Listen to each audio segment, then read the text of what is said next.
歪歪看天下，大家好，我係歪歪。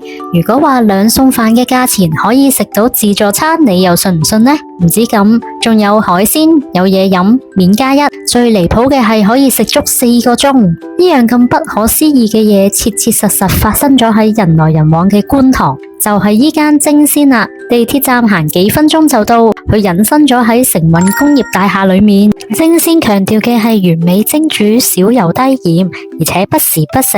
餐廳會因應24節氣挑選適合食材嚟烹調，順應4時，希望大家食到健康嘅自助餐。供應時間係星期1至6，午市係11點去到3點，夜晚係5點至8點。哇，晏晝可以食4個鐘添啊！環境就都係工廈食堂咁樣啦，價錢咁平，都知唔會係裝修豪華嗰種啦。去到要先付款後取餐，免加一，每位都係42蚊，可以俾現金或者電子支付，之後就可以拎個錫紙盤去攞嘢食啦。我去到嘅時候係5點10分，時間尚早，食物都有好多選擇，有西蘭花、煙鴨胸、蒸排骨、滷水蛋、五花腩、釀節瓜脯、淮山蒸水蛋、冬菇蒸雞、泰式豬頸肉。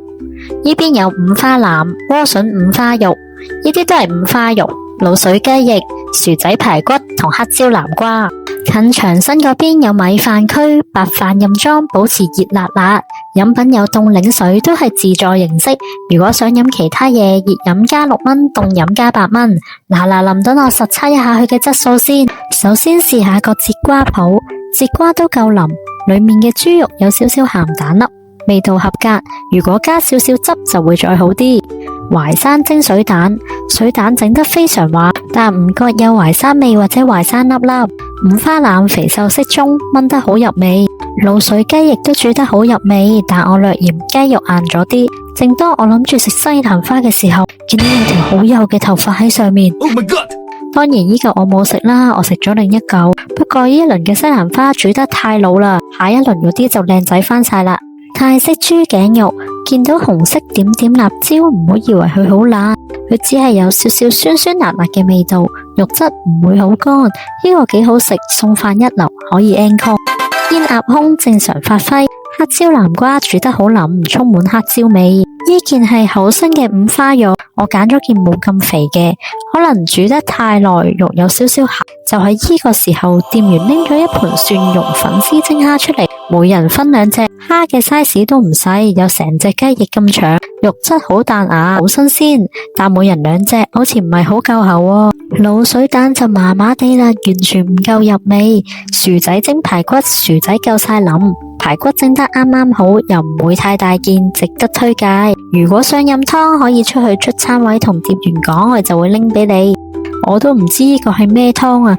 我嗰碗就冇渣嘅，朋友嗰碗有啲雞，但味道好淡，淨係飲到有薏米味。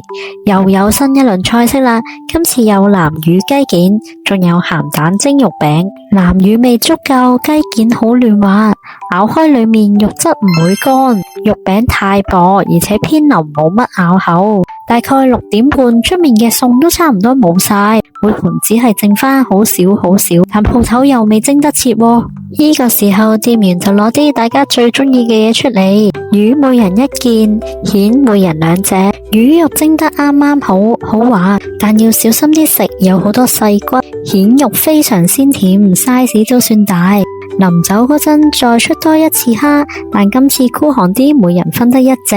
出面有盤新嘅蒜蓉蒸茄子，但係我飽晒就冇食到啦。其實除咗堂食，佢仲有做外賣，會俾3個依啲盒你，1個裝飯，2個裝餸，價錢只係38蚊咋。